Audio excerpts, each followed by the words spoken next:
তানহাকে বলো শোনো আজকে আমার আসতে হতে একটু লেট আজকে আমার আসতে হয়তো একটু লেট হবে। যদি রাত বেশি হয় তুমি খেয়ে যদি রাত বেশি হয় তুমি খেয়ে শুরু করবে।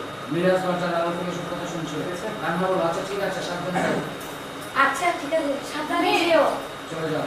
ঠিক আছে। টাটা। গাড়ি অ্যাকশন।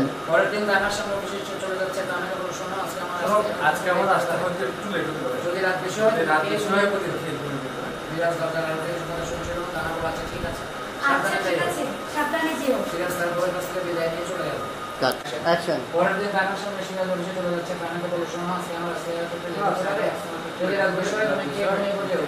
মিরাজ দরজার আড়াল থেকে সব কথা শুনছিল। তানহা বলো আচ্ছা ঠিক আছে সাবধানে যাও। আচ্ছা ঠিক আছে সাবধানে যেও। সিরাজ তার বউয়ের কাছ থেকে বিদায় নিয়ে চলে গেল। টাটা। দিন তানহার সামনে সিরাজ অফিসে চলে যাচ্ছে। তানহাকে বললো শোনো আজকে আমার আসতে হয়তো একটু লেট হতে পারে। তুমি এক্সপ্রেশন দাও। যদি আমার দেরি হয় তুমি খেয়ে দিয়ে ঘুমিয়ে পড়িও। মিরাজ দরজার আড়াল থেকে সব কথা শুনছিল। তানহা বললো আচ্ছা ঠিক আছে সাবধানে যাইও। সিরাজ তার বউয়ের কাছ থেকে বিদায় নিয়ে চলে গেল। সরে যাও তাড়াতাড়ি।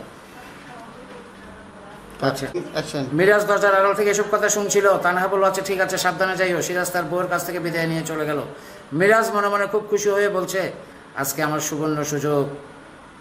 মনে মনে সিরাজ আসতে লেট হবে, এই সময় আমার কাজ সেরে নেব আমি, এই বলে সেখান থেকে চলে গেল। কাট।